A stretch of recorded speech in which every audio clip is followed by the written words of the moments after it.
नमस्कार दर्शकों, मैं हूं आपका होस्ट एंड दोस्त आर.के. शर्मा और आप देख रहे हैं जी टाइम्स न्यूज 24 लाइव। आज के मुख्य समाचार।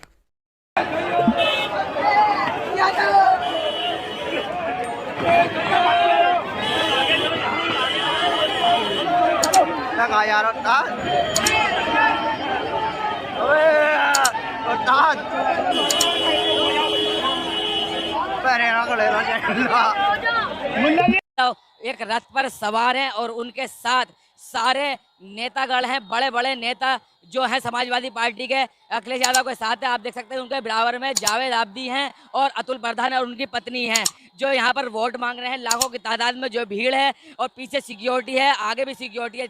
दोनों तरफ से रथ को पब्लिक ने घेर रखा है। आप देख सकते हैं कि किस तरीके से इनका स्वागत किया जा रहा है।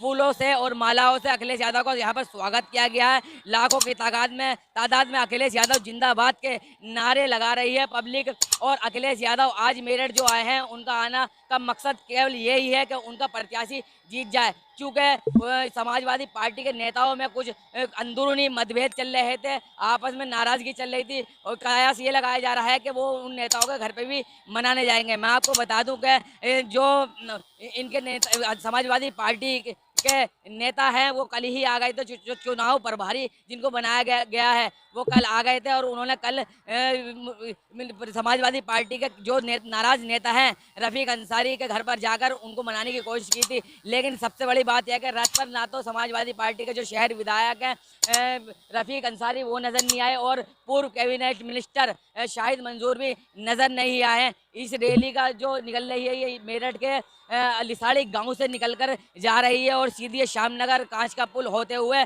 जाएगी। इसके बाद अखिलेश यादव जो हैं जो समाजवादी पार्टी के शहर विधायक हैं रफीक अंसारी उनको मनाने के लिए जाएंगे। उसके बाद मनाने के बाद ये एक प्रेस कॉन्फ्रेंस करेंगे, फिर यहाँ से वो निकल जाएंगे। जिस शहर से मैं रोड शो करके आया हूँ और मेरठ में आया हूँ मैं, दोनों ही स्मार्ट सिटी हैं। सरकार को बताना चाहिए कि स्मार्ट सिटी में इन्होंने क्या काम किया है। जो स्मार्ट सिटी के मानक हैं, क्या ये दोनों शहर उस पर खरे उतरे हैं? दोनों मेयर सीटें हैं। हालांकि पिछली बार वहाँ बीएसपी का था, उससे पहले भाजपा रही है। पिछली 2 बार से भाजपा ही की सरकार बन रही है। वो बताएं कि जनता की सुविधा के लिए पब्लिक ट्रांसपोर्ट सिस्टम क्या उन्होंने तैयार किया है, आम लोगों की शिक्षा के लिए क्या इंतज़ाम किया है, स्वास्थ्य के लिए क्या इंतज़ाम किया है, और सबसे महत्वपूर्ण है क्या नालियाँ साफ़ सुथरी हैं, क्या कूड़े का डिस्पोजल ठीक हो गया।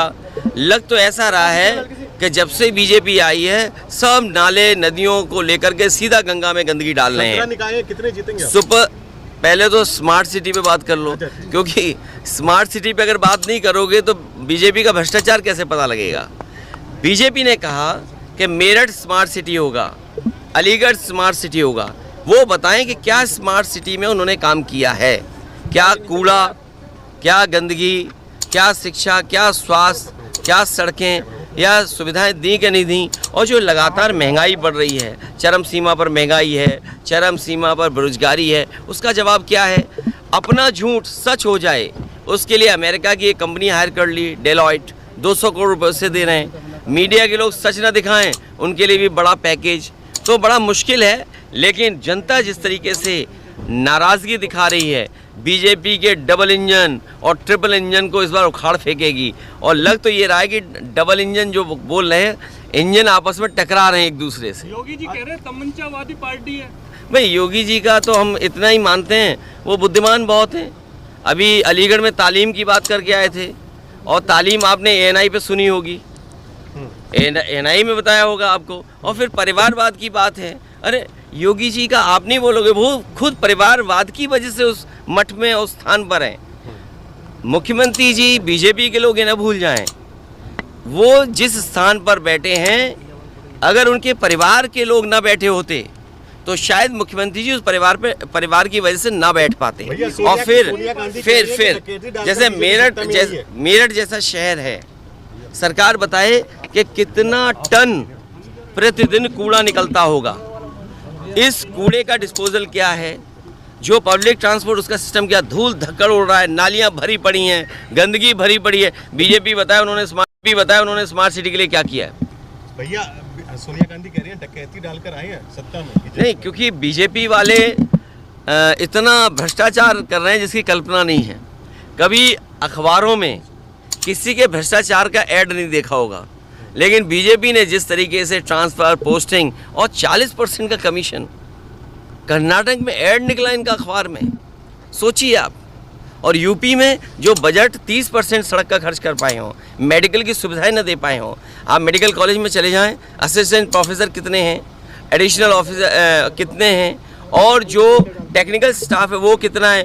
तो जब नहीं पता है मुख्यमंत्री जी को कि असिस्टेंट ऑफिसर कितने होने चाहिए, एडिशनल ऑफिसर कितने होने चाहिए, प्रोफेसर होने चाहिए, टेक्निकल स्टाफ नहीं, तो वो तमंचे की बात करेंगे। और क्या बात करेंगे? उनसे कहो सॉलिड वेस्ट मैनेजमेंट, बोला तमंचा, बोला नाली गंदी है, बोला तमंचा, वो कहें हिंडन गंदी है, बोला तमंचा, वो कहेंगे गंगा सफाई नहीं हुई, BOD COD डिजॉल्व ऑक्सीजन उसका ज़्यादा है, तो बोले तमंचा। भैया 17 नगर निगम में कितने इस बार? समाजवादी पार्टी ऐतिहासिक जीत हासिल करने जा रही है इस बार।